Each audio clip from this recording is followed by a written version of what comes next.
Om Shanti. Om Shanti.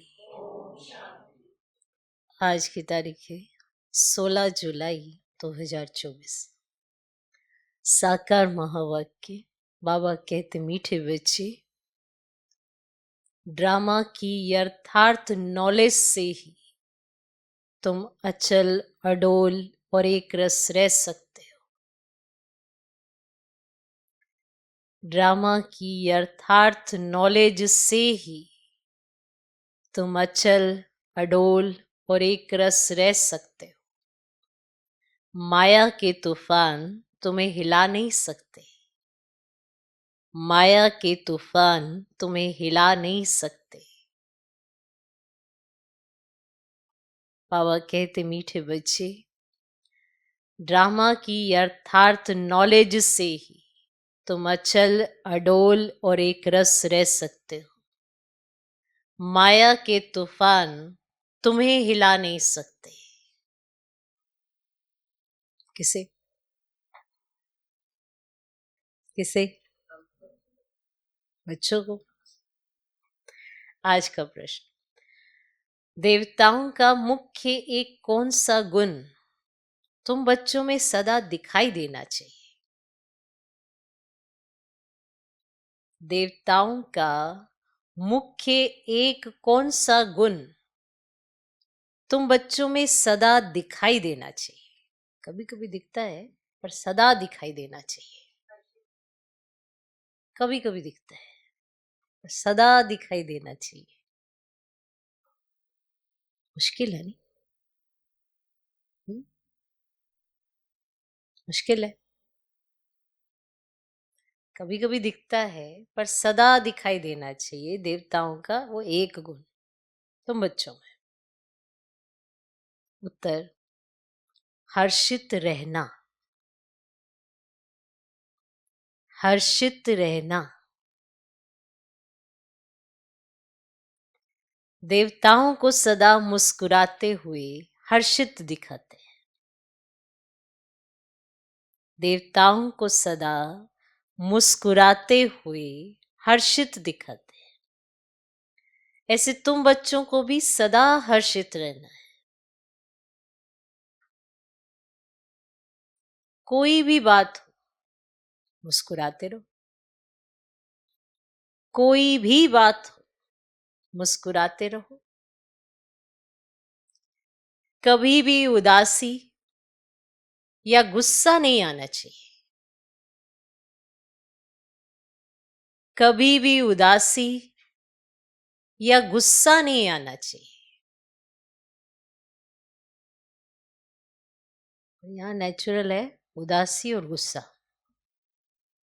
हर्षितपना natural नहीं है।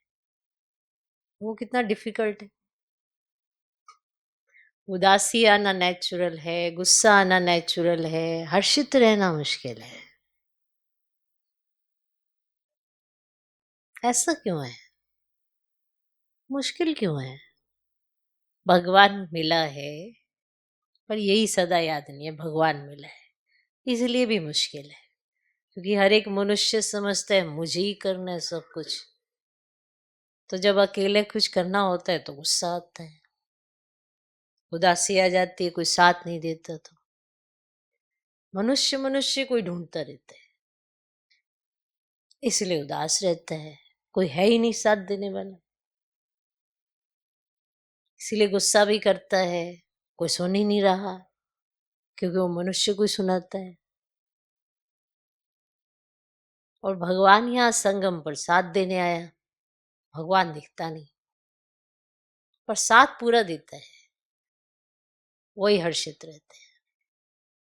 है तो बड़ी सिंपल सी बात, पर प्रैक्टिकल में जब करते हैं तब डिफिकल्ट है, क्योंकि याद ही नहीं रहता कि हमें यहाँ साथ किसका मिला है। वो सी सूक्ष्म चीजें ऑटोमेटिकली हो रही होती है। आप तो स्थूल व्यक्ति ढूंढते हो, कोई खड़ा हुआ, कोई दो हाथों वाला, कोई दो टांगों वाला, ऐसा मनुष्य ढूंढते हो।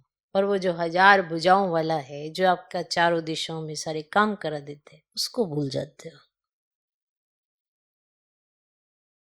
क्या वंडर है, जिसने आपके लिए सारी सेटिंग करनी है, जिसने आपके लिए आगे की दिशा तय करनी है, सारे काम करने हैं आपके लिए, उसको भूल जाते हैं तो हर्षित कहाँ से रहेंगे।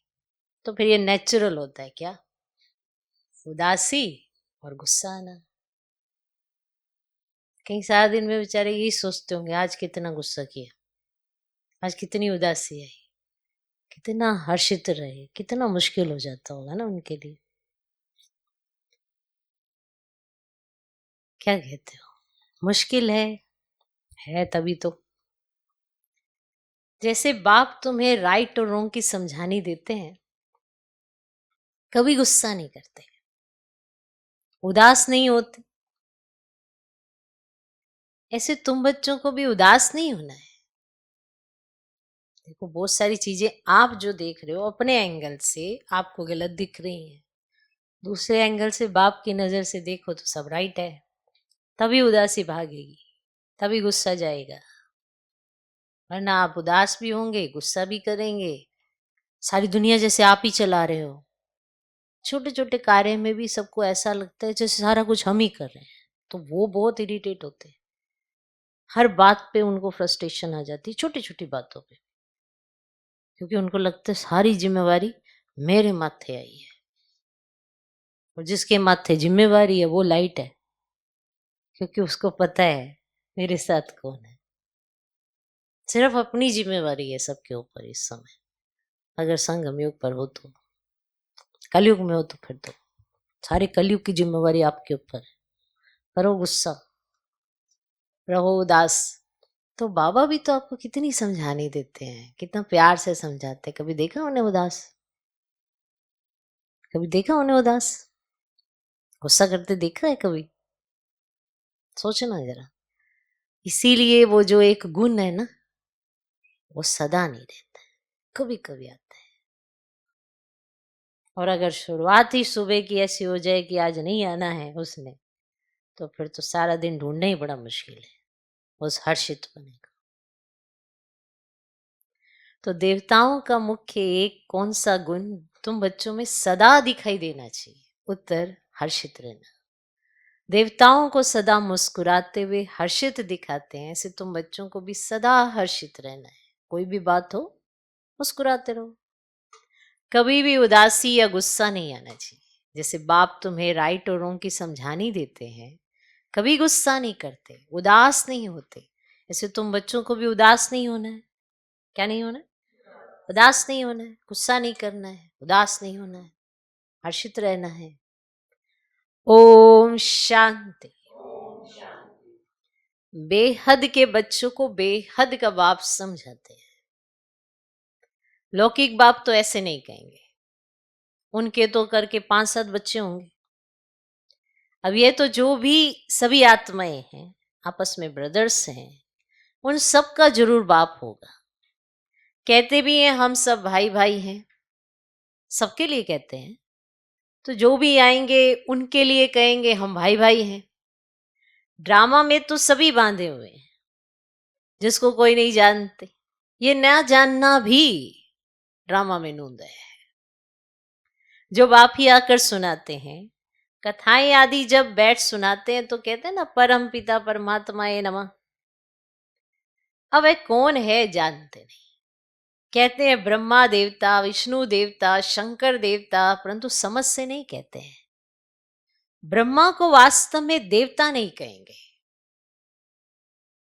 ब्रह्मा को वास्तव में देवता नहीं कहेंगे। देवता विष्णु को कहा जाता है, ब्रह्मा का किसको भी पता नहीं है। विष्णु देवता ठीक है, अब शंकर का तो कुछ भी पार्ट है नहीं, उनकी बायोग्राफी नहीं है। शिव बाबा की तो बायोग्राफी है, वे आते ही हैं पतितों को पावन बनाने, नई दुनिया स्थापन करने। अभी एक आदि सनातन देवी देवता धर्म की स्थापना और सब धर्मों का विनाश होता है। सभी कहां जाते हैं? शांति धाम। शरीर तो सबके विनाश होने, नई दुनिया में होंगे ही सिर्फ तुम। जो भी मुख्य धर्म है उनको तुम जानते हो, सबके तो नाम ले नहीं सकेंगे, छोटी छोटी टालियां तो बहुत हैं। पहले पहले है डिटिज्म, फिर इस्लामी। तो ये बातें सिवाय तुम बच्चों के और कोई की बुद्धि में नहीं है।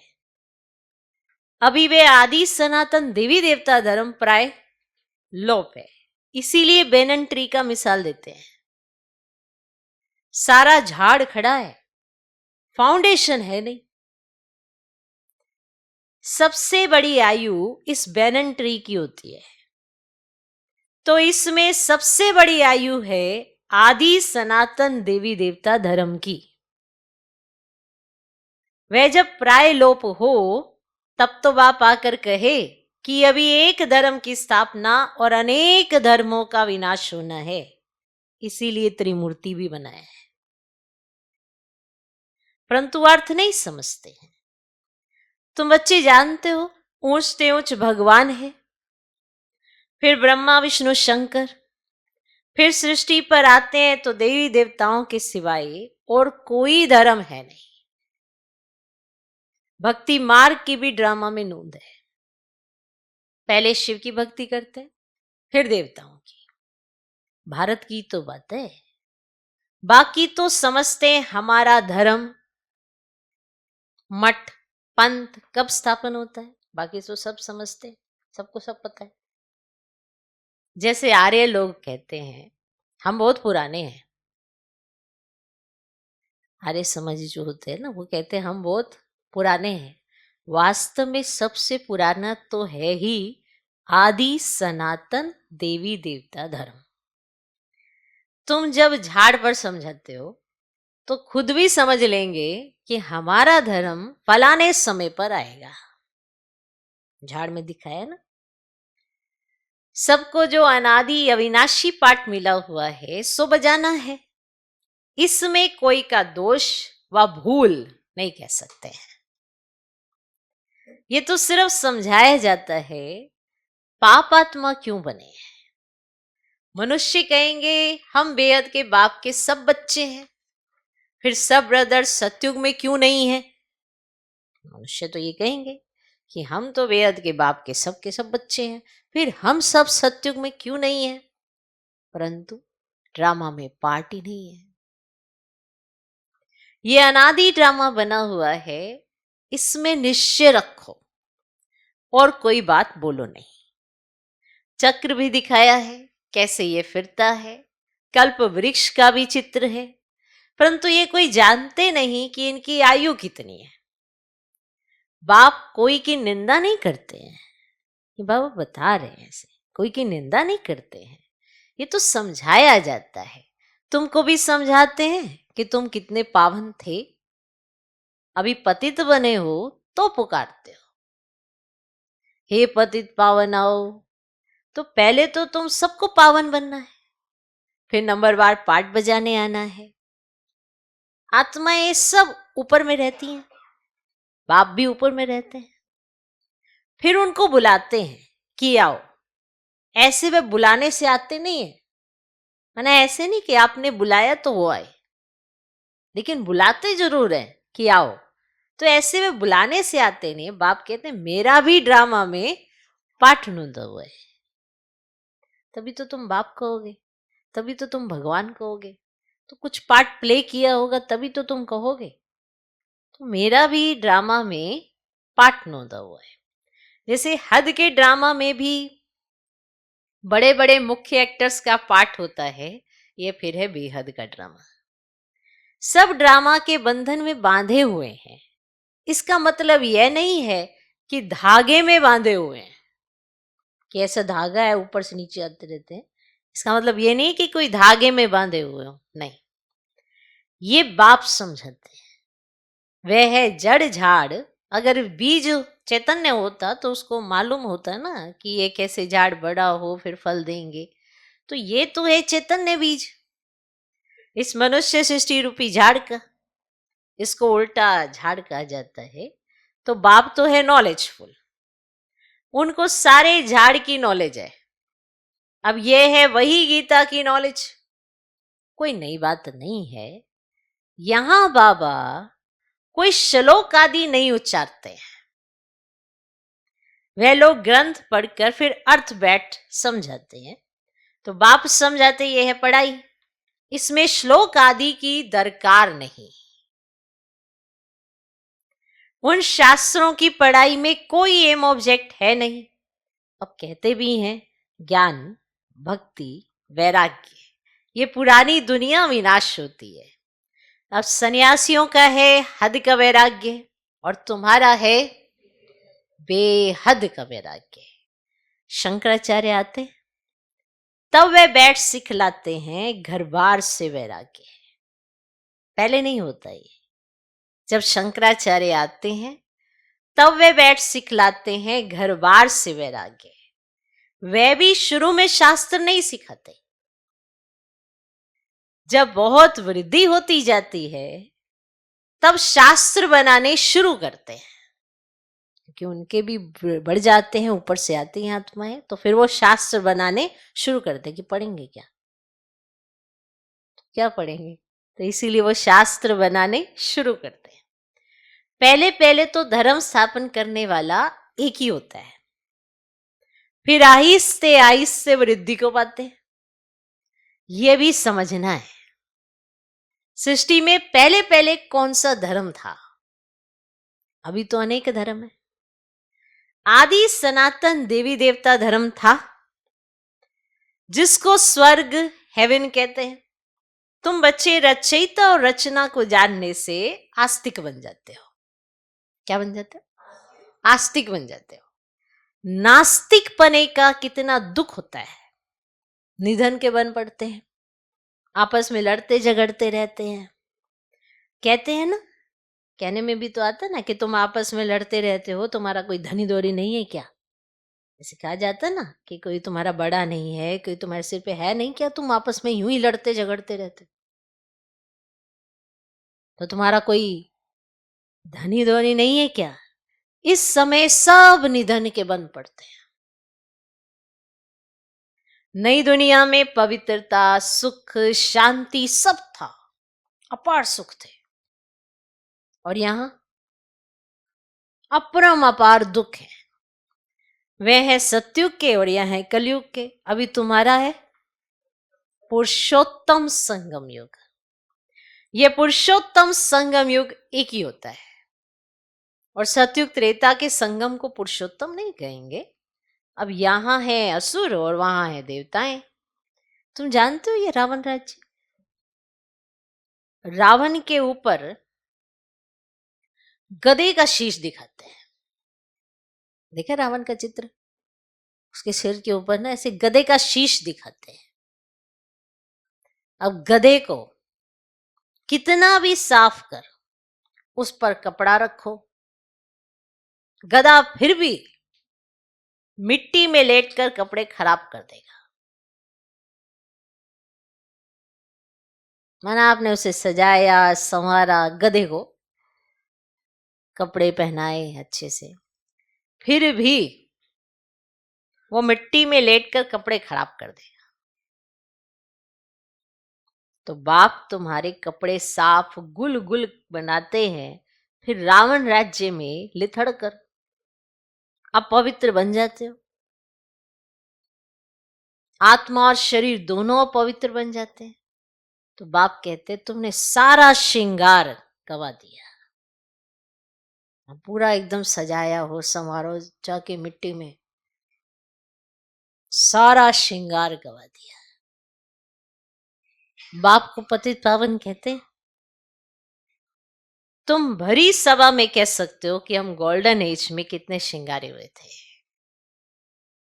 कितना फर्स्ट क्लास राज्य भाग्य था।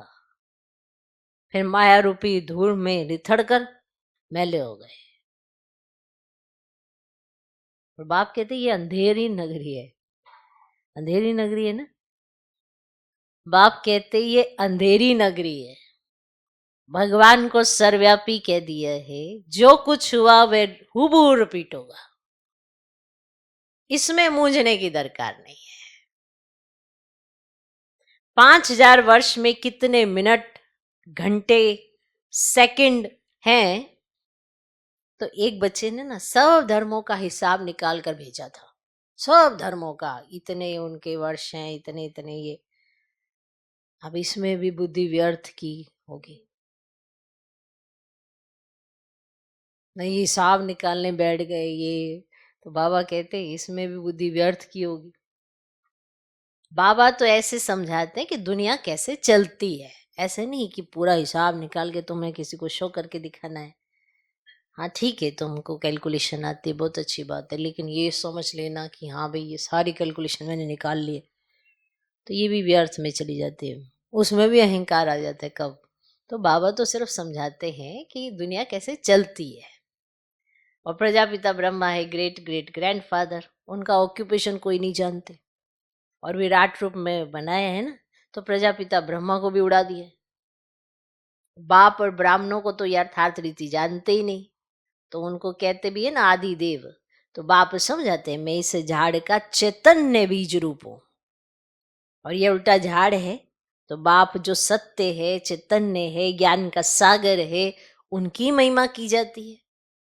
और आत्मा ना हो तो चल फिर भी ना सके। तो गर्भ में भी 5-6 मास के बाद आत्मा प्रवेश करती है। तो यह भी ड्रामा बना हुआ है। कहीं कहते वो धड़कन तो आ जाती है, हाँ तो धड़कन तो आएगी, धड़कन आत्मा थोड़ा होती है। भगवान ने कहा इतने मास के बाद आत्मा प्रवेश करती है। अब ये धड़कन आत्मा होती है क्या? ऐसे तो आपने देखा अपनी टांग में से भी ऐसे फड़ फड़ आवाजें आती हैं, तो यहाँ धड़कन हो गई है क्या? तो ये बॉडी के जितने भी ऑर्गन्स हैं ये सारे हैं, सब मूवमेंट करते हैं। हर एक अंग का अपना अपना एक पार्ट है, वो अपना प्ले करते रहते हैं। अब किडनियाँ लगा लो, लीवर लगा लो, ये सारी चीजें वहाँ बनती हैं, तैयार होती हैं। गर्भ में भी 5-6 मास के बाद आत्मा प्रवेश करती है, यह भी ड्रामा बना हुआ है। फिर आत्मा निकल जाती है तो खल्लास। आत्मा अविनाशी है, वे पाठ बजाती है, ये बाप आकर रियलाइज कराते हैं। आत्मा इतनी छोटी बिंदी है, उसमें अविनाशी पाठ भरा हुआ है। परम पिता भी आत्मा है, उनको ज्ञान का सागर कहा जाता है, वही आत्मा का रियलाइजेशन कराते हैं। तो वह तो सिर्फ कह देते परमात्मा सर्वशक्तिमान हजारों सूर्यों से तेजो में है, परंतु समझते कुछ नहीं। बाप कहते ये सब भक्ति मार्ग में वर्णन किया हुआ है और शास्त्रों में लिख दिया है। अर्जुन को साक्षात्कार हुआ तो कहा मैं इतना तेज सहन नहीं कर सकता हूं, तो वह बात मनुष्यों की बुद्धि में बैठी हुई है। इतना तेजों में किसके अंदर प्रवेश करे तो फट जाए। अब इतना तेजों में किसके अंदर प्रवेश करे तो फट जाए, ज्ञान तो नहीं है ना।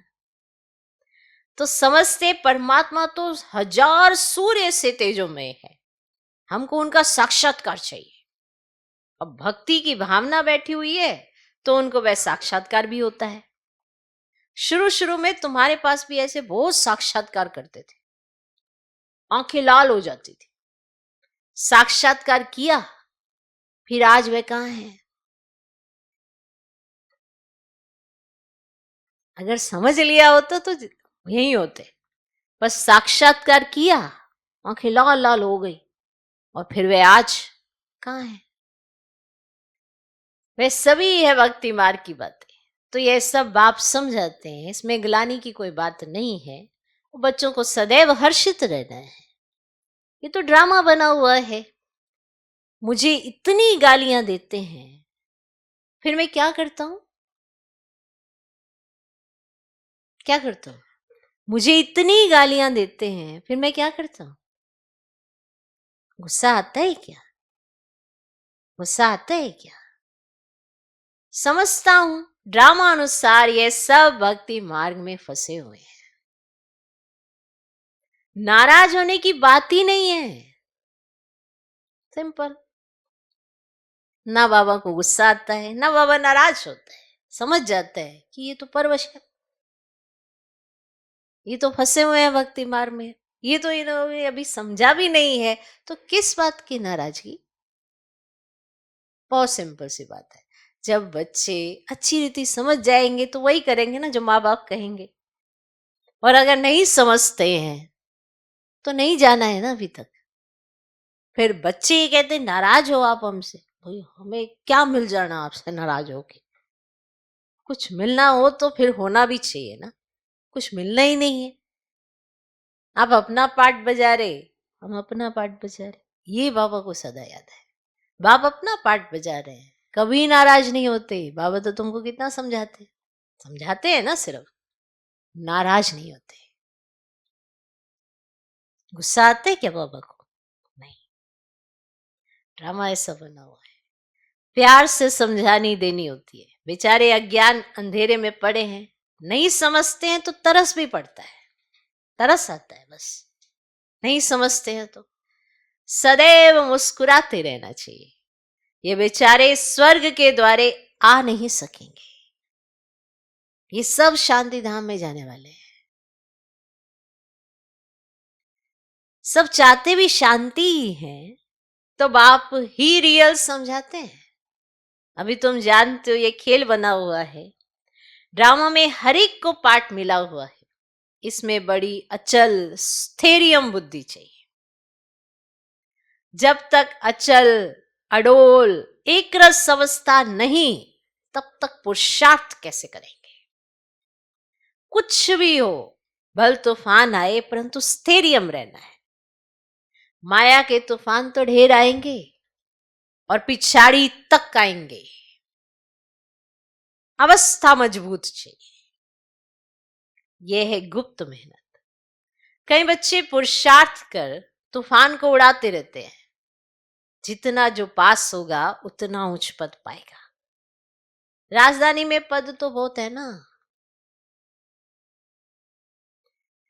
सबसे अच्छे चित्र हैं त्रिमूर्ति, गोला और झाड़, ये शुरू के बने हुए हैं। विलायत में सर्विस के लिए भी ये दो चित्र ले जाने हैं। इन पर ही वे अच्छी रीति समझ सकेंगे। आहिस्ते आहिस्ते बाबा जो चाहते हैं ना कि ये चित्र कपड़े पर हों, वे भी बनते जाएंगे। बन गए, वे भी बनते जाएंगे। तुम समझाएंगे कि ये कैसे स्थापना हो रही है, तुम भी इसको समझेंगे तो अपने धर्म में उच्च पद पाएंगे। किसी को भी समझाओगे तो वो भी जिस भी धर्म में होगा वो वहां पर भी उच्च पद पाएंगे। क्रिश्चियन धर्म में तुम उच्च पद पाना चाहते हो तो ये अच्छी रीति समझो। समझा? अच्छा। मीठे मीठे सिकिलदे बच्चों प्रति माता पिता बाप दादा का याद प्यार और गुड मॉर्निंग। रूहानी बाप की रूहानी बच्चों को नमस्ते। हम रूहानी बच्चों के भी रूहानी बाप को नमस्ते नमस्ते नमस्ते। Good morning good morning good morning. धारणा के लिए मुख्य सार। पहला पॉइंट, इस पुरुषोत्तम संगम युग पर पवित्र बन स्वयं का श्रृंगार करना है। इस पुरुषोत्तम संगम युग पर पवित्र बन स्वयं का श्रृंगार करना है। कभी भी माया की धूल में लिथड़कर श्रृंगार बिगाड़ना नहीं है।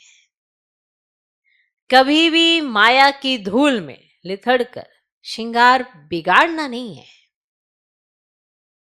दूसरा पॉइंट, इस ड्रामा को यथार्थ रीति समझकर अपनी अवस्था अचल अडोल स्थैर्यम बनानी है। इस ड्रामा को यथार्थ रीति समझकर अपनी अवस्था अचल अडोल स्थैर्यम बनानी है। कभी भी मूंझना नहीं है, सदैव हर्षित रहना है। कभी भी मूंझना नहीं है, सदैव हर्षित रहना है। आज का वरदान, सोच समझकर हर कर्म करने वाले पश्चाताप से मुक्त ज्ञानी तू आत्मा भव। सोच समझकर हर कर्म करने वाले पश्चाताप से मुक्त ज्ञानी तू आत्मा भव। सोच समझकर हर कर्म करने वाले पश्चाताप से मुक्त ज्ञानी तू आत्मा भव। दुनिया में भी कहते हैं पहले सोचो फिर करो। जो सोचकर नहीं करते, करके फिर सोचते हैं, तो पश्चाताप का रूप हो जाता है। पीछे सोचना ये पश्चाताप का रूप है, और पहले सोचना ये ज्ञानी तू आत्मा का गुण है। कुछ भी करने से पहले सोचना ये ज्ञानी तू आत्मा का गुण है, पीछे सोचना ये पश्चाताप का रूप है। द्वापर कलयुग में तो अनेक प्रकार के पश्चाताप ही करते रहे, लेकिन अब संगम पर ऐसा सोच समझकर संकल्प व कर्म करो जो कभी मन में भी एक सेकंड भी पश्चाताप ना हो, तब कहेंगे ज्ञानी तू आत्मा। तो पहले सोचना ज्ञानी तू आत्मा, बाद में सोचना करके पश्चाताप। आज का स्लोगन, रहम दिल बन सर्व गुणों और शक्तियों का दान देने वाले ही मास्टर दाता है। रहम दिल बन सर्व गुणों और शक्तियों का दान देने वाले ही मास्टर दाता है। दाता का काम है देते जाना। अब अगर रहम दिल पना नहीं होगा और रहम दिल भाव नहीं होगा तो फिर देंगे कैसे? और देना भी क्या है? कोई धन दौलत नहीं देनी है, गुण और शक्तियों का दान करना है। अब ये गुण और शक्तियों का दान कैसे करेंगे? जब तक गुण और शक्तियां स्वयं में नहीं दिखाएंगे तो दान कैसे करेंगे? आप उसका प्रत्यक्ष प्रमाण होएंगे तो दूसरे भी उन गुण और शक्तियों को अडॉप्ट कर सकेंगे। इसीलिए फिर आपको टाइटल मिलेगा मास्टर दाता। माना उन गुणों का प्रत्यक्ष प्रमाण आपका जीवन, उन शक्तियों का प्रत्यक्ष प्रमाण आपका जीवन, तभी आप दूसरों पर रहम दिल भाव रख सकेंगे। और रख सकेंगे तो फिर दूसरों को दे सकेंगे, दूसरों को बता सकेंगे, एक्सप्लेन कर सकेंगे कि गुणों का यूज करना कैसे है, शक्तियों का इस्तेमाल करना कैसे है, क्योंकि आपके जीवन का खुद का अनुभव होगा, तभी तो दे सकेंगे। तो जो चीज आपके पास होगी, अच्छे में होगी, तभी बांटेंगे ना। तो रहम दिल बन सर्व गुणों और शक्तियों का दान देने वाले ही मास्टर दाता हैं। ओम शांति।